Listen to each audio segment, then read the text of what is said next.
જે જ્ઞાનનું ઐશ્વર્યનું ગુણ સમૂહનું અંતિમ ચરણ. જે જ્ઞાનનું ઐશ્વર્યનું ગુણ સમૂહનું અંતિમ ચરણ.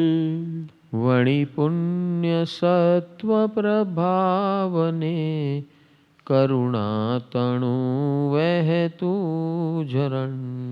વળી પુણ્ય સત્વ પ્રભાવને કરુણાતણું વહેતું ઝરણ. પળ પળ રહો મુજ હૃદયમાં વિતરાગ એક તારું સ્મરણ. પળ પળ રહો મુજ હૃદયમાં વિતરાગ એક તારું સ્મરણ. પળ પળ રહો મુજ હૃદયમાં વિતરાગ એક તારું સ્મરણ. પળ પળ રહો મુજ હૃદયમાં વિતરાગ એક તારું સ્મરણ.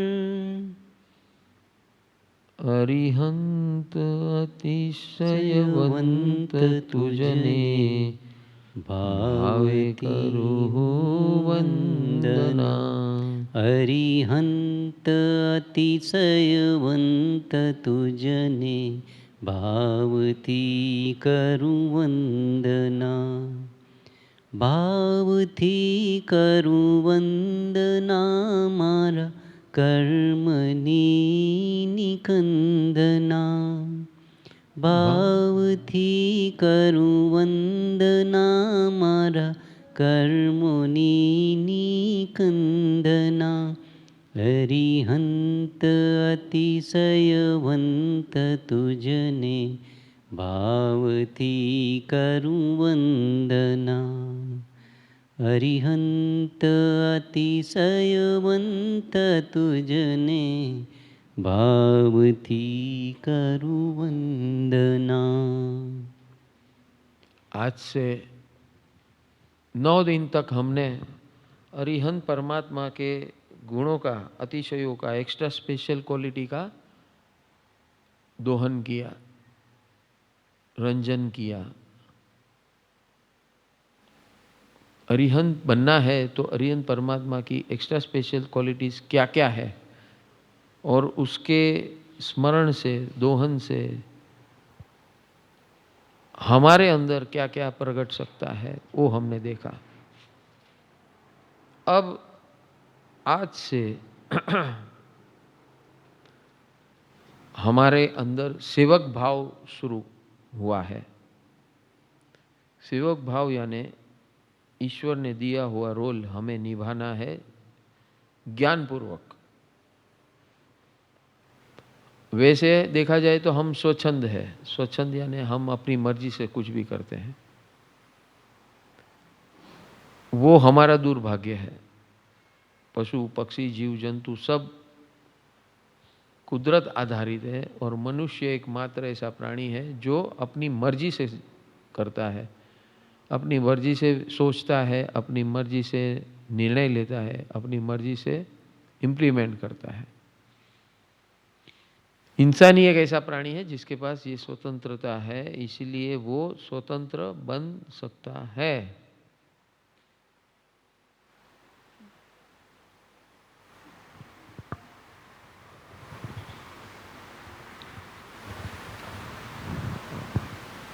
आज से अभी जो शुरू करने जा रहे हैं वो है अरिहंत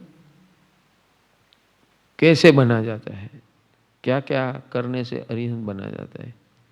एक्स्ट्रा स्पेशल क्वालिटीज में तो हमने उनका जन्म से 4 क्वालिटीज थी. कर्म प्रकृति से, कर्म का निवारण से, कर्म निर्जरा करने से उनके पास 11 एक्स्ट्रा स्पेशल क्वालिटीज थे. और देवियों ने जो अपनी भक्ति के लिए क्रिएट किया था वो है 19 क्वालिटी।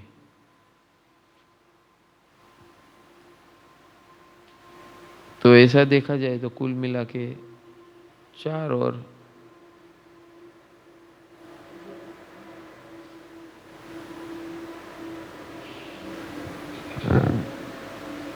तो अभी हमें क्या करना है? ये 20 स्थानक की स्तुतियां हैं। 20 स्थानक, स्थानक यानी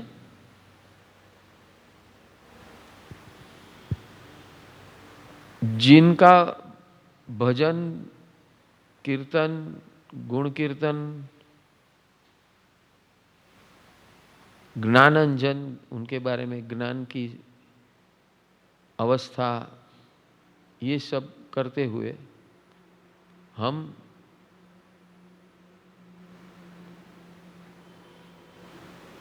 वैसा करेंगे तो हम भी अरिहंत बन सकते हैं। उसे लिए उसे स्थानक कहते हैं।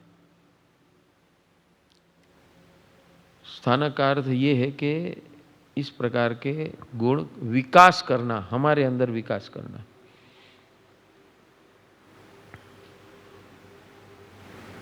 और इसीलिए यहां पर पहली लाइन में बोले, जे ज्ञान नु ऐश्वर्य नु गुण समूह नु अंतिम चरण।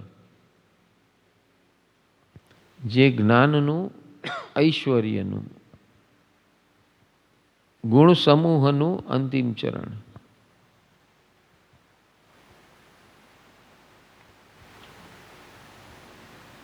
सबसे पहले क्या बोला? ज्ञान। ज्ञान, ज्ञान का अंतिम चरण क्या है? केवल ज्ञान। ऐश्वर्य, ऐश्वर्य का अंतिम चरण क्या है? कि उससे ज्यादा ऐश्वर्य इस जगत में किसी का हो नहीं सकता है, जिसके इतने फॉलोअर्स है हजारों करोड़ों में, और खाली इस धरती के नहीं, देवलोक के भी और इस पृथ्वीलोक के।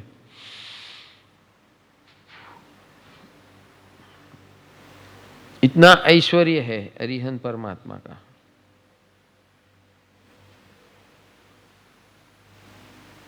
गुण समूह, गुण, गुण के समूह का भी टॉप मोस्ट गुण समूह है। तो ऐसा ज्ञान, ऐसा ऐश्वर्य, ऐसे गुण समूह टॉप मोस्ट जो है, वो है कौन?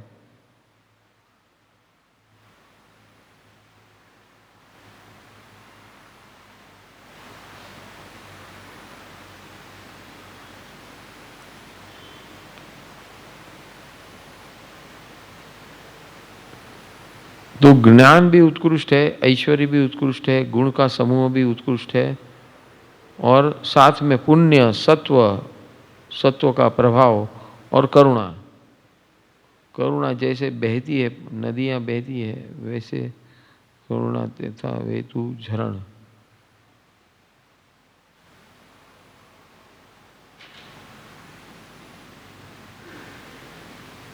पढ़ पढ़ रहो मुझ हृदय मां, वितराग एक तारु स्मरण।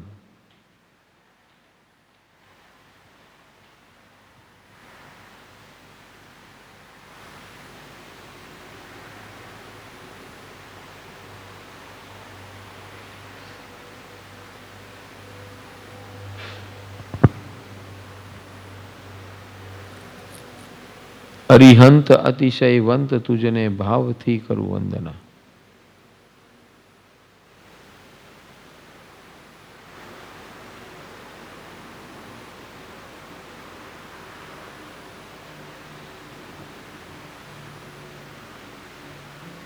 तो यहां पर एक विशेषता यह है कि कोई विशेष अरिहंत परमात्मा का नाम नहीं है इस स्तुति में, क्योंकि गुण का विकास करना है, इसलिए गुण की बात की है। जे ज्ञाननु ऐश्वर्यनु गुण समूहनु अंतिम चरण, वड़ी पुण्य, सत्व, प्रभाव ने करुणा तणु वहतु झरण।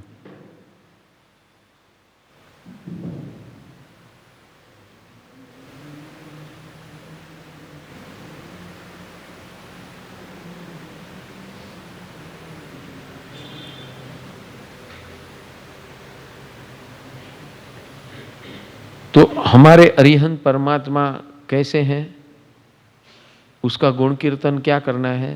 तो हमारे परमात्मा केवल ज्ञानी है, उसका दर्शन करे तो जाहो जलाली दिखे, ऐसा उसका रूप स्वरूप और ऐश्वर्य है। और गुण में तो वो अल्टीमेट है। ये क्या बोल रहे हैं, गुण समूनु अंतिम चरण, यानी गुण क्वालिटी में अंतिम है, उत्कृष्ट सर्वोत्कृष्ट है, इससे आगे कुछ हो ही नहीं सकता। ऐसा उसका उनका प्रभाव है जगत के ऊपर।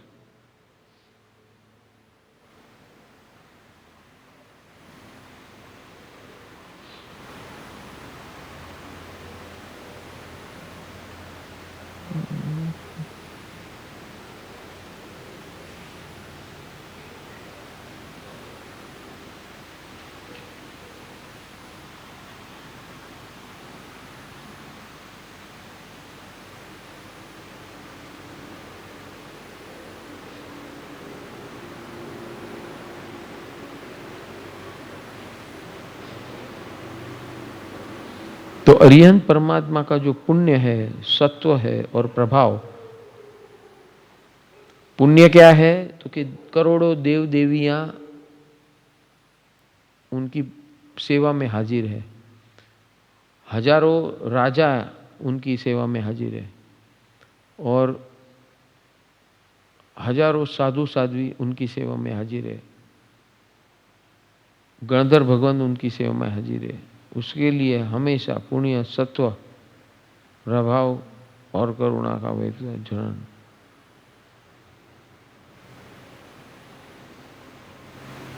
सत्व कैसा है,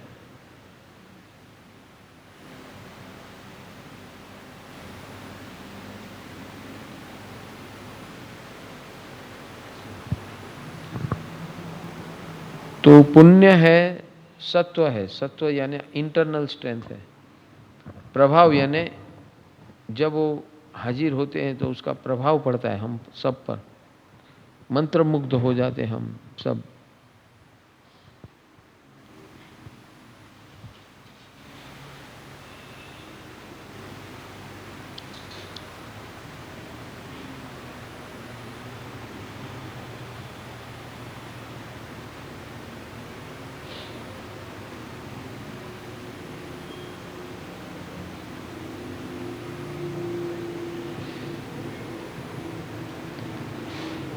तो ज्ञान, ऐश्वर्य, गुण समूह, पुण्य, सत्व, प्रभाव, ये 6 चीज अरिहंत परमात्मा के अंदर कंटिन्यूअस फ्लो होता है, पल पल फ्लो होता है। और इसलिए मुझे और कुछ नहीं करना है, मुझे तो सिर्फ अरिहंत अरिहंत अरिहंत करेंगे तो सब गुण आ जाएंगे। कहाँ से आया, क्या आया, आगे क्या हुआ, वो हमें उससे कोई इम्पोर्टेंस नहीं है।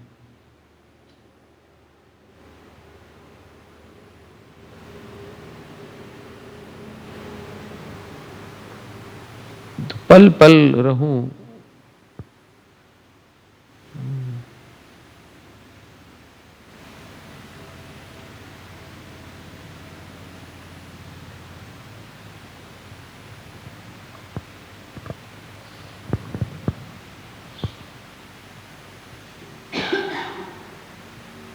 तो ऐसा स्मरण हमारे अंदर हर पल रहे हृदय में।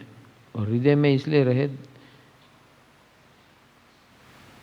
कि वहाँ से प्योरिटी निकलती है। दिमाग से क्या निकलता है वो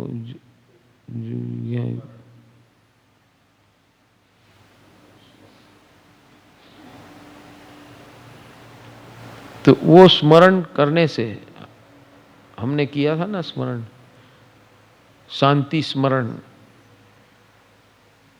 देशना महामांगलिक में। जब भी हमारे यहाँ अच्छा प्रसंग होता है तो हम ये स्मरण करते हैं, नौकार मंत्र, उपसगरम, छोटी शांति, शांतिकरम, बड़ी शांति, ऐसे 5 पंचामृत का दोहन करते हैं। फिर लोगस के माध्यम से हम 24 तीर्थंकर और अनंत तीर्थंकरों का स्मरण करते हैं। सिद्धाणम बुद्धाणम सूत्र से हम वापस अनेक साधु महात्मा का स्मरण करते हैं। नौकार मंत्र से पंच परमेष्ठी का स्मरण करते हैं। उवसगरम से पार्श्वनाथ प्रभु का स्मरण करते हैं।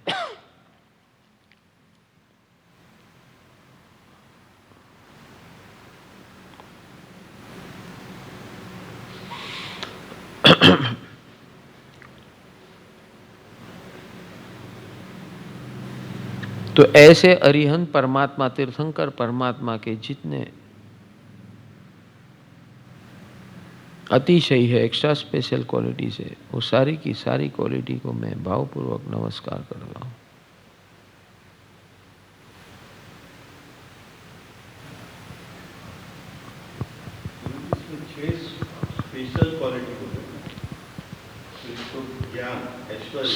ज्ञान में केवल ज्ञान,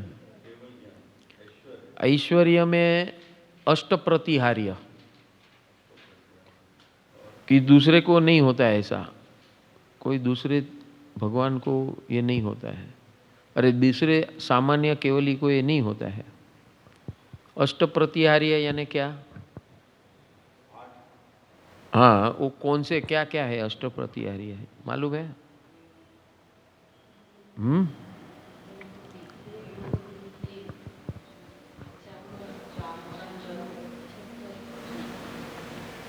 सबसे पहला अशोक वृक्ष जिसके नीचे बैठते हैं वो पहला प्रतिहार्य है, जिसके नीचे बैठते हैं। अभी जी बैठने का आसन है रत्न जड़ित सुवर्ण आसन होता है। देवलोक से रत्न आते हैं और वो ऐसा आसन बनाते हैं ताकि परमात्मा जिस पे बैठते हैं उससे परमात्मा की शोभा बढ़े। तो ये दो प्रतिहार्य हो गया। तीसरा प्रतिहार्य चामर ढालते हैं दोनों बाजू।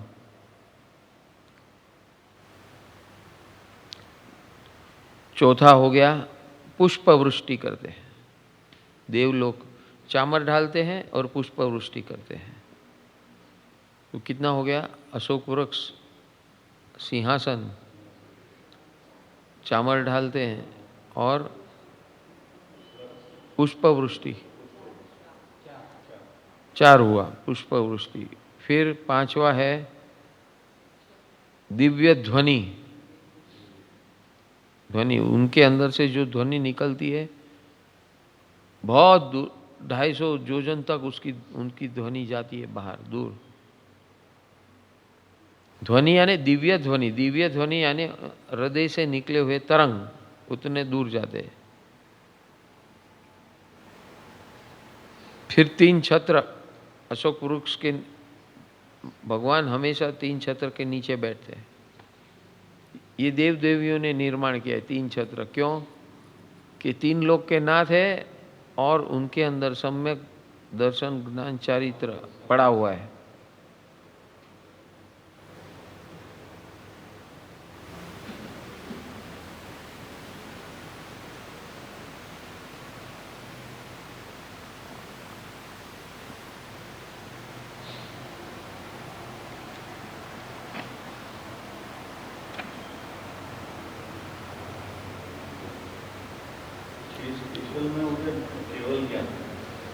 नहीं, अभी अष्ट प्रतिहार्य बाकी है। अष्ट प्रतिहार्य ने 8 में क्या हुआ? अशोक वृक्ष हो गया, 3 छत्र हो गया। 3 छत्र का वर्णन हमने बताया है। अशोक वृक्ष यानी क्या है? ये अष्ट प्रतिहार्य क्या बताता है कि भगवान के विशेष गुण क्या है।